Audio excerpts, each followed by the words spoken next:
So, great pleasure to be with you today. First, I want to congratulate the city of Sofia for making such a mark on the future. I think it's wise to bank on the future. And congratulations, I've been coming to Sofia for the last 5 years, and I feel the change. So keep going, go in the right direction. So, speaking about the future, it's interesting, I've been doing this for 15 years, roughly. And it's really interesting to see how things have changed. Now, 15 years ago, we talked about the future, we talked about the theory, science fiction. Right? And today, it's quite safe to say that the future is here. Right? There's a saying among futurists that says, nothing dates faster than the future. Right? So the future is here, it's coming every single day, it's moving in a direction where it's quite clear, we're going into a completely digital world. And that goes for men and women, of course. Should have added a woman to this, but this kind of describes my job the best. Paying attention to what's happening and trying to understand which way things are going. And I always say the future is no longer about tomorrow. It's not a time frame, it's in our head. It's a mindset. So the first thing about innovation is we have to have a future mindset. Future mindset means that we understand what is important today and what may be important in the future, which are completely different things. I used to be in the music business, and we sold records. I made 20 records, we sold records, we were happy, we could sell the record or play a gig, right? Today, if in the music business, music is de facto free. If you're a Spotify user, quite a few of you are, I'm sure are, it's 10 euros a month for 50 million songs, right? That makes one song de facto free. So what do you sell in music? Context, interface, experience, gigs, data. Right? The future is different than the present. And 2020 is an interesting year. Yeah? I've been saying for years the future is better than we think. And now it's finally coming to our mind to where we could say, why? Now 2020 is an interesting year. First, in numerology, 2 means collaboration. Working together, and 0 means, of course, infinite. Those are the 2 headers for 2020. We're going to need some very serious collaboration because we have some very serious challenges. And, of course, opportunities. Climate change, energy, water, food, security, politics. Not going to talk about politics, but so basically, when we're looking at this, 2 big points here, right? I mean, this is a dominant topic of the decade. You're going to find in the next couple of years carbon tax on airports, on flights, on cars, cities that will prohibit diesel cars, cities that will prohibit cars entirely, right? And I'm going to be deeply hurt by this. I don't have a car anymore, but I fly a lot. Right? I predict we're going to see in the next couple of years a carbon tax for all flights, right, including eventually paying as much for the carbon tax than you pay for the ticket. Right? Think about that for a second. And the shift to renewable energy, the end of oil, that's coming. Right? What is the end of oil going to mean to the world? Well, that's a geopolitical change factor times 1,000. Right? That's coming. And so we're moving into a world where the second big change is this one, right? The first one is climate emergency. The second one is human emergency. Right? Which means technology is now so popular that we have more relationships with the screen than we have with people. I don't know about you, but this is quite clear. We can see when we look around ourselves, people are inside their screens the whole time. Are you going to marry your screen? Going to have kids with your screen? I mean, people are suggesting very soon that we can have relationships with machines. How far do we go with this? I think we will not find happiness on the screen. We find hedonism. Free phone calls, free music, free news. Great. I love hedonism. Great. Happiness? Well, where is happiness? It's in here, right? Somewhere else, not on the screen. And not on the cloud, not in virtual reality, not in augmented reality, not in Apple, Microsoft, IBM, Amazon, you name it, right? Somewhere else. So that brings me to my first topic in my book. By the way, the book, Technology vs. Humanity, we have 100 copies later. giving away for free outside. So if you want a book, copy it's in English, this one, but I do have 10 other languages, not Bulgarian, I'm sorry. But chapter 3 in the book is what I call the Megashifts. Those are 10 things. You can download this one for free at megashifts.digital. For example, now software is becoming smart. Right? Computers used to be utterly stupid because they did exactly what you told them. And now, thinking machines, right? Artificial intelligence, analytics, machines that learn patterns, what's called cognification. Virtualization. Everything that used to be physical is now digital. Music, films, banking, money, insurance, very soon healthcare. Moving to the cloud, 95% of costs saved, but, of course, security, privacy, safety. The robots are coming. Are they going to take our jobs? Yes. If your job is to be a robot, then they will take your job. Will they take other jobs? I doubt it. If you're not already a robot, I think we're safe. I'll talk more about that later. Virtual reality, augmented reality. Tom Cruise, Minority Report. Remember that scene where he goes inside the data? That becomes the new normal. And of course, automation. Don't fear the future. Be prepared. I think there will be plenty of new things that we can be doing, but we have to think about what they are and how we're going to change education. Right, very big point. So download this one for free at megashifts.digital if you're interested in more details on this one. You heard about software as eating the world, right? Mark Andreessen, 2001 in the New York Times. Right? Now technology is eating the world. Everything is becoming technology. Technology is a driving force of society. You could say, in many ways, technology is the new religion. And it's the new drug. The CEO of Salesforce, Mark Benioff, once said, Facebook is the new cigarette.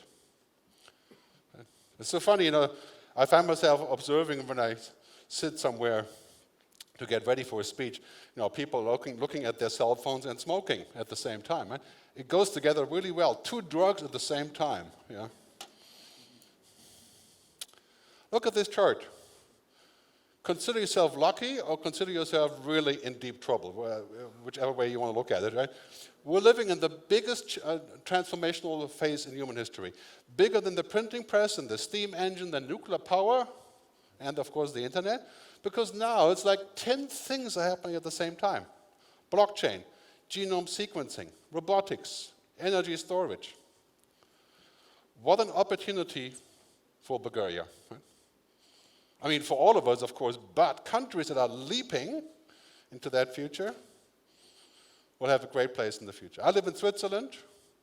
We're not known for leaps. Right? We're known for carefully moving one step after the other. And I was born in Germany, where we are not known for leaps. We're known for perfect engineering. That will not work here. Right? It's not going to be about engineering. Right? That's just one piece of the cake, and I'll get into more detail there. Look at this chart. The Dow Industrial Index, Stock Market Index 1970, and this is 2019. Right?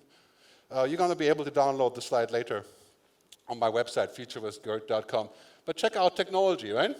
From 3%, 17% of the Dow stock is now technology. Right? The power of technology, unprecedented. The rest is pharmaceutical and financial services. Right? 20%. Money and data. Right? That's where everything is coming down to. Look at what comparison manufacturing has gone to 27 from 50%. What is the future of our jobs? Well, will it be manufacturing? Unlikely, just like agriculture. We're always going to have manufacturing, of course. But in Europe, we used to be 90% of people work in agriculture 100 years ago. Right? Now it's 1.2%. So all big changes coming up. Technology is the most powerful thing we can imagine. These are the 10 game changers. If you have a chance to print this later, this is the one you put up, right? 10 game changers, I'll go through this really quickly. First of all, everything is becoming data. Right? This has enormous power and, of course, enormous danger. That's why I'm so happy the EU announced yesterday they're going to come up with new ways of securing our data. I mean, it's impossible. Think about this for a second. Europe has a market share of 4% of the global technology platforms. 4%. Who has the rest? America and China. What's wrong with us? Right? Come on. Get on with it. Right? We have half the audience. And can we rely on what America is doing with our data? You know we can't rely on that because America is run by emergency legislation. Right? The Patriot Act, the FISA courts. Is that good or bad? I don't know, but I don't want to be part of that. So let's bring our data over here. Right? Cloud, everything. I mean, everything is moving to the cloud. Everything, our healthcare records, our money, everything. Spotify is just the start. Right? Connected Internet of Things, right? Quantum computing.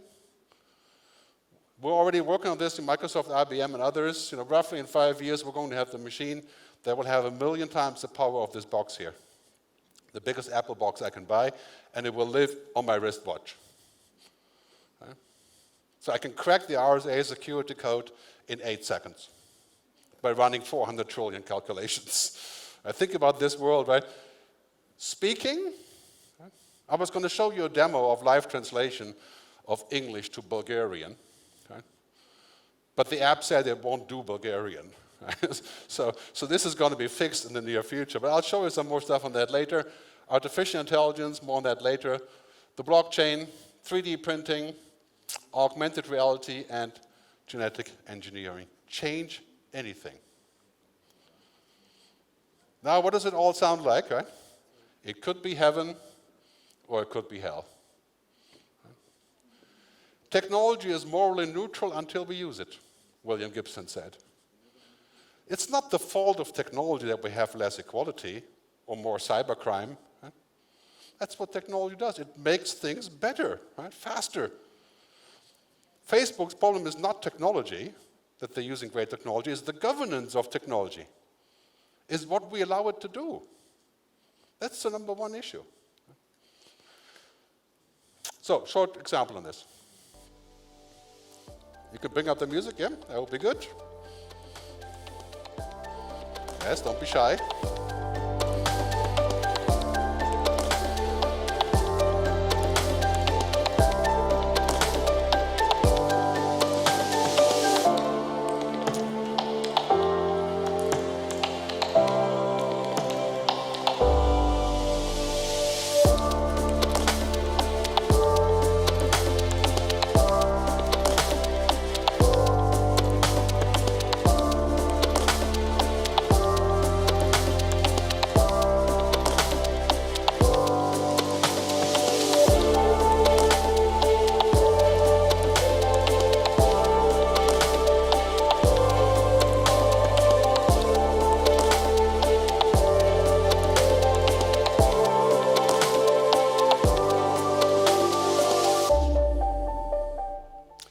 You know, 7 years ago, we couldn't get a robot to open the door without breaking down the house.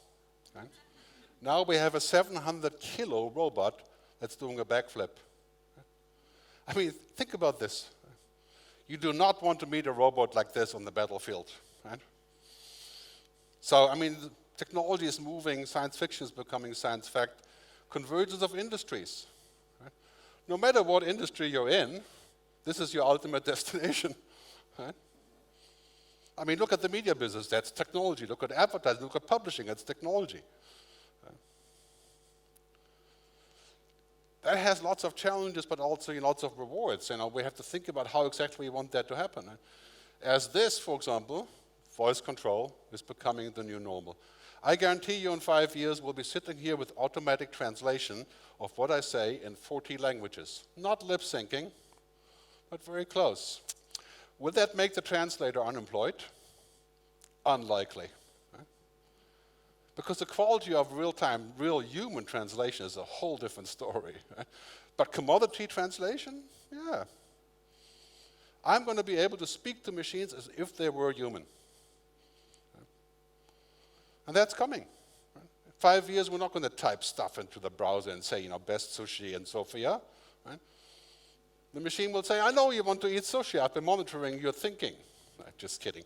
But it will then say, which way we're going. Here's some examples on this. I mean, mind-boggling. If you just the Credit Suisse, the intelligent agent called Amelia.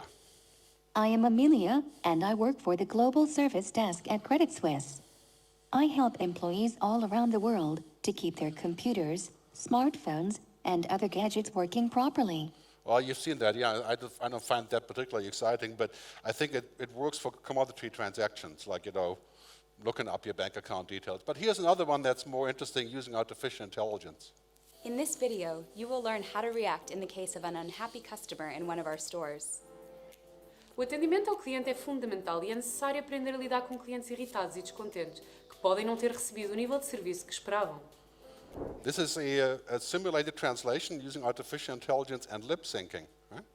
So it's a machine translating from English to Portuguese, in this case, in real time, using AI and syncing to your lips. I mean, think about this, you can watch television in 50 languages. Yeah? I mean, this is a demo, of course. Yeah, like most demos, it's not quite reality, but gives you a good idea of where this is going. We have to review our assumptions. There's a great saying in South Africa, assumptions are the termites of relationships. We're assuming too many things about each other, we don't see what the options are. That's going to be really important, I think, when we think about the future. What could we be doing? Because the future is no longer an extension of the present. 20 years ago, I could say the future of the car is more efficiency and better fuel and faster. But the future of the car is not the car. The future of the car is not to have a car. Right? It's exactly the opposite. Look at the music business. I mean, when I was there in 1990, I started a company in 1995 that was like Spotify. I spent $20 million finding out why it's too early. And now, what is the future of the music business? Access, pushing a button. $2 billion a month in revenue streams. I mean, think about this, where this is going. Other examples include like 3D printing. We thought about 3D printing for 30 years, never really done much. But now we're printing 3D stuff for airplane engines. So the amount of parts manufactured are going from a quarter million to, 10,000. What is that going to do to companies that make those parts? I mean, it's going to make things cheaper and faster. Cars, electric cars, I mean, it's obvious when the price drops, electric cars and huge battery range, in 5 years we're going to go 1,000 kilometers, maybe 2,000 with our car. Will anybody buy a regular car? I mean, if you have a big BMW now, sell it as soon as possible, because nobody will want it. Pay attention. The art of innovation is to observe. And this is not a science. I mean, everybody will tell you that's run companies. There is a certain science behind the facts and being smart about stuff. But Jeff Bezos kept saying, the future is all determined by the data that I have. And then he famously said 3 months ago, every decision I make about the future of what Amazon should be doing is based on intuition and foresight. And data. So paying attention is very important. So let's talk about what's happening with human versus machines. When I wrote this book, Technology versus Humanity, I wanted to call the book Technology and Humanity. Right? But my publisher, in their wisdom, I fired them later, they said it should be called Technology versus Humanity because it will sell more books. Right? Anyway, so take the mixed message of what I tried to explain here, but yeah, this is the concern that we have today, right? How many of you feel about this? Noel Harari, right? Yuval Harari, read his books, yeah? We're going to be useless humans. Because there's nothing for us to do. Like the pets of the robots. Right? The new horses of the digital age. Because it's really quite clear, and I agree with him on this, anything that can be digitized, automated, virtualized, robotized, whatever, will be. Anything that a machine can do, it will eventually do. And what is that, what a machine can do? It's all the stuff that doesn't require human ability. Let's look at the flip side of this. Right? Anything that cannot be digitized, virtualized, becomes really important. And that's why we're here. Right? You're not sitting at home watching YouTube. You're here talking to people. Right? You're here making actual connections. That involves emotions, creativity, imagination, ethics, empathy, consciousness. Will we one day have conscious computers? I think that is possible. I wouldn't want it, but I think it's, in theory, possible to imitate consciousness. 50 years away, maybe. Right? So, anything that cannot be digitized will become valuable. And you have to ask yourself in business, what is that? Right? There's trust, relationship, experiences. That's why you're going to win. You're not going to win if you have great technology. If you have bad technology, you will definitely lose. Right? But great technology and this, I think that's the sort of winning bundle. So a short introduction of this topic here on this great commercial by Michelob.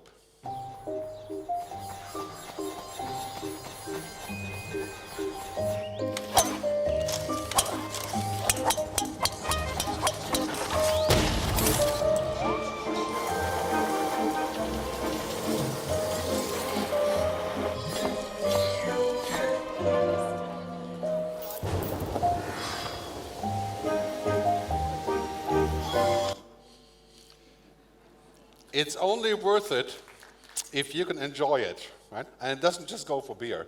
Right? The thing about us is this, right? This is what we are, right? Try to find a machine with purpose or passion. Can a machine be passionate? Yes, you make a simulation. Yeah, you can do that, right? Of course. But that's not the same than being passionate. You know, a machine that does face recognition does not know what a face is. It certainly doesn't know what it means to be angry, even though it can analyze what it means to be angry. That's two different things. Right? Let's not worry about machines too much until they can get to this point, right? Which is not impossible, but that's a later discussion. So, my theme for 2020, my new topic is this, the new Renaissance. You may remember the Renaissance from the 1500s in Italy, right? Leonardo da Vinci. Happens to have the same first name, just kidding. But Leonardo da Vinci came up with this, right? The Vitruvian Man, the perfect man and woman, of course. Though he was depicted as a man back then, right? But what is our place going to be in this future, right? What is our place going to be in the world of the Gamechangers? AI, data. Right? I think we have to put a new flag there and say, you know, what's important for all this stuff is to help us to flourish, to make humans grow, to create purpose, not just to create money. Money is good, yeah, we all like money, but it's not all about money, right? Happiness is composed of hundreds of different things. In fact, it has proven that beyond a certain point of money, you don't become more happy. Right? In Western countries, $75,000, roughly. You have $75 million, are you 1,000 times as happy? No, probably less. Yeah? $750 a year, you're not happy. Right? So it's really important to figure out how this will work for us in the future. Will we have a machine that will tell us what to do? Right? You're using Google Maps, right? That's what it does. You're using Tinder? That's what it does. Right? You're using Facebook? That's what it does. It messes with your head. This is why I left Facebook last year.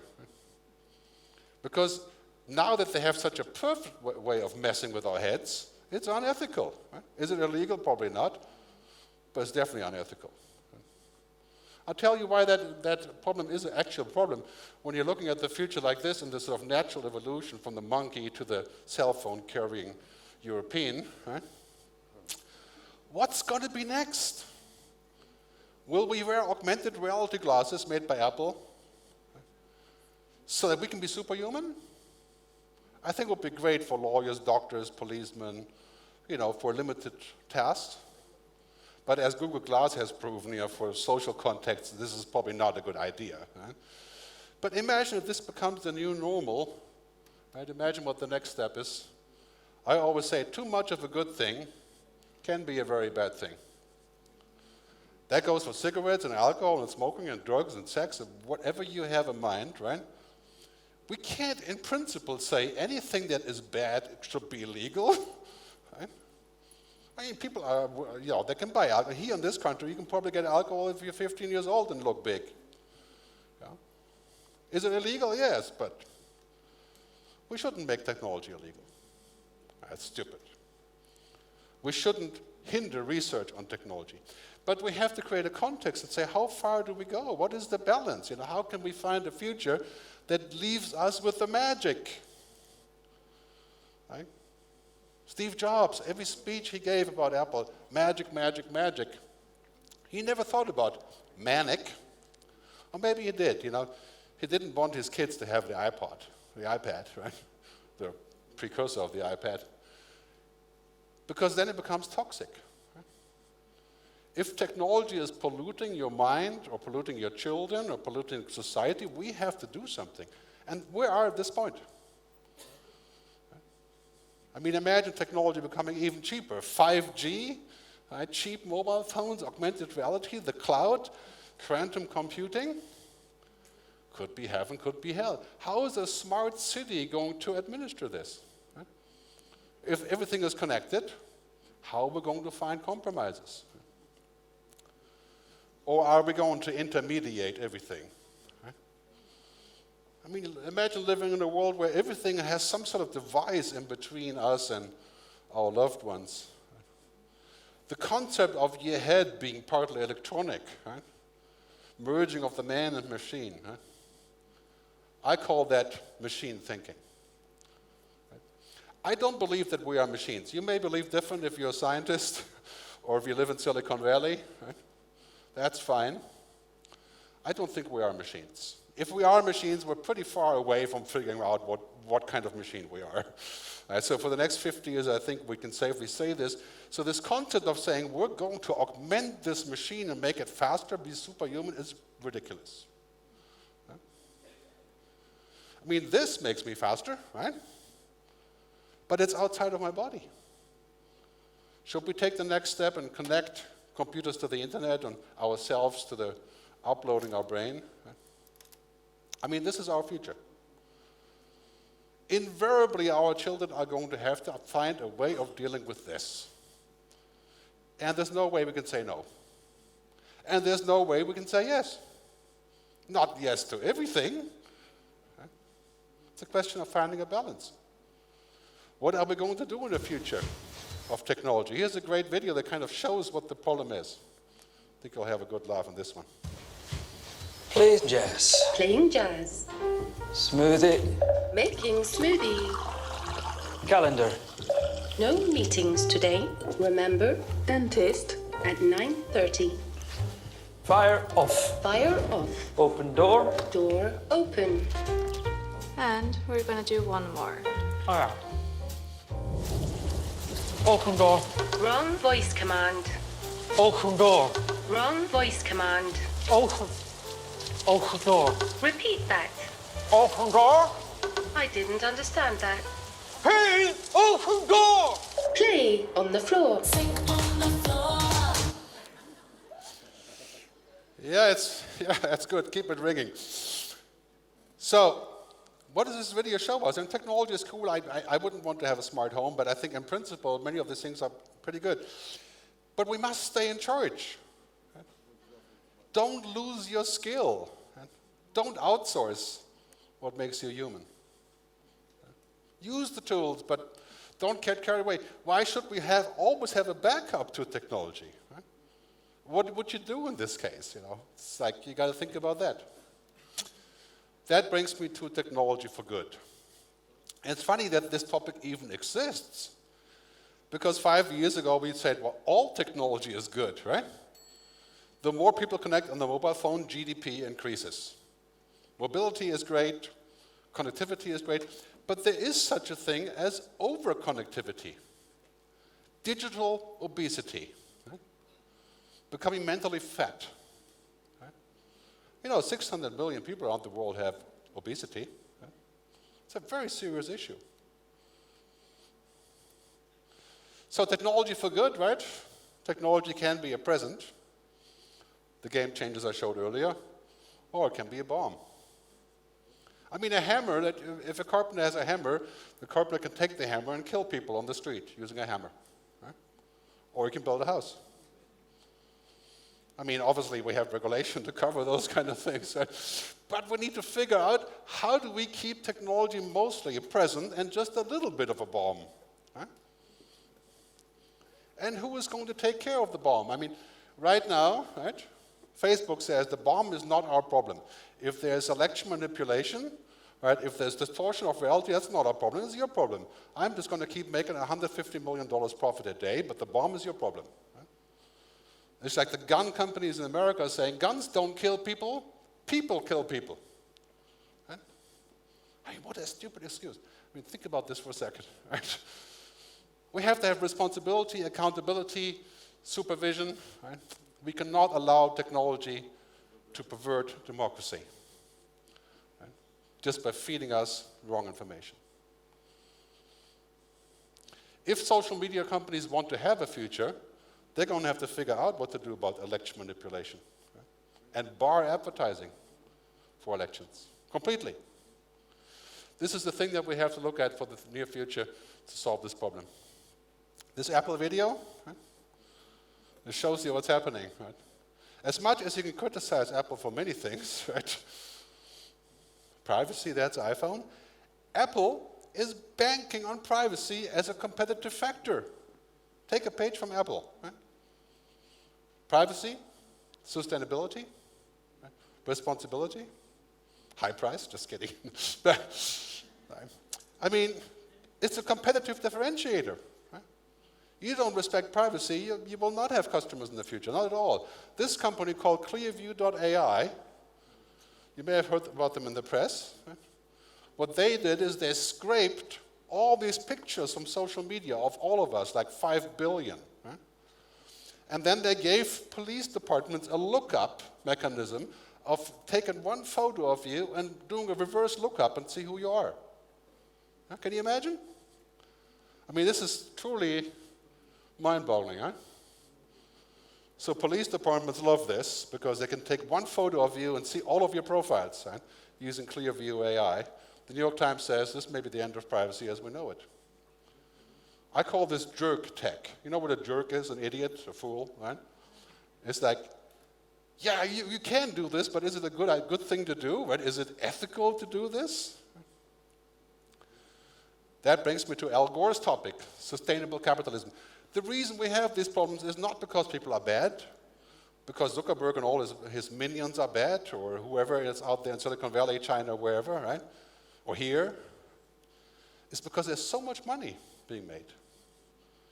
So what we have to do is we have to think of a new way that we can think about our future. There's only one side of the coin like this. You know, this is what all technology companies are preaching. And if you invite people from Singularity University here, this is what they're telling you. It's a good story. The future is exponential, it's convergent, it's basically, the world is our oyster. That's true. But there's more to it than that, right? There's a flip side of this, right? It's basically this curve, You can safely say humans are not exponential, we are linear, and nature is cyclical. Not everything can be exponential. We are not. I'm not going to be twice as fast next year. I'm not going to implant new chips to be twice as fast. Let technology be exponential. Let nature go up and down. Nature comes and goes and dies and reproduces. Right? Exponential growth is unsustainable. The concept that we're not going to keep growing and growing and growing and growing and double and more, you wouldn't believe how many events I speak at where I give a speech and the CEO comes on the stage before me and he says, I want to congratulate you. We made $1 billion this year in revenues. That's amazing. And you know what the new goal is for next year? We're going to make $2 billion. Exponential, right? It's like, is that a goal? I mean, it's like, at all costs, right, we're going to double. This needs to be discarded. We need to find a human way of how we're going to look at the future. This is the human way. There's 4 things that matter to us. To all of you, I think, in this room. People, planet, purpose, prosperity. And this is not new. Al Gore called this sustainable capitalism, and of course the SDGs from the United Nations and so on. But this is how we're going to measure companies in the future. If you're 25 years old, you're not going to just be a customer of a company that just values prosperity. You're going to make them accountable for the environment, for the way they treat people, if they have purpose. The quadruple bottom line. This becomes the new normal. That's what I was saying earlier. Climate change. Yeah, this is part of climate change scenario. If we want to fix climate change, we're going to have to put money in it. Do you know how much money could be raised if we all paid a carbon tax on flying? Some calculations show we could have 100 million new jobs funded by the carbon tax.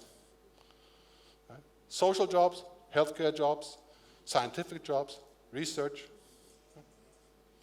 All we need to do is figure out that we want something more than just more revenues or growth. And I think if you're looking at your city here, your country, let's not think too much in one direction. Right? Let's think broader. Sustainable is becoming the new profitable. Even Airbnb, a company widely contested in this turf, right, is now saying we have to be socially more justifiable. They're building houses. Now there's talk of an Airbnb tax, like in Lisbon, Barcelona, to give to the locals. Right? And this guy, one of the leaders of the world financial industry, right, BlackRock, Capital, Larry Fink, he says we're moving to a new world where we're going to have to look at what he calls a stakeholder economy. Right? Not a shareholder economy. Very big shift. Now, believe me, this is not socialism, right? It is another edition of capitalism, something we have to develop over time. Right? I mean, look what's happened with the millennials. It's quite clear here in this room already, right? This is the future. You guys are the future between, say, 15 and 35, right? That is where all the growth is going to be. What are they going to ask their parents like me? They're going to ask, what did you do to make the world better? Right? What kind of legacy are we leaving behind? And I'm going to say, we polluted as much as we could, and we took as much money out as we could, and then we moved to Mars. No, just kidding, but that's kind of the concept, right? So let me wrap up by saying, we have to rehumanize.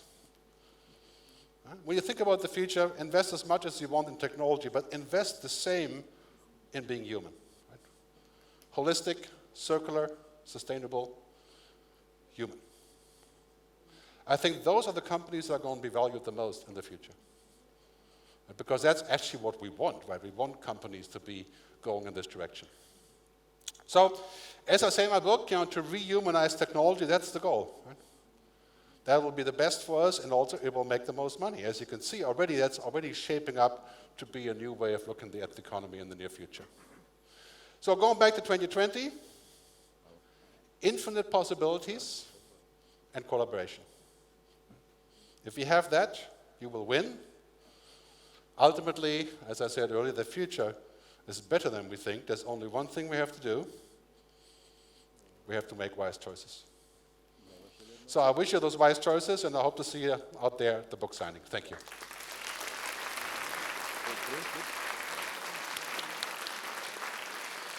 Thank you very much. Yeah, this was fascinating, sometimes frightening, but good. Inspirational. Thank you very much.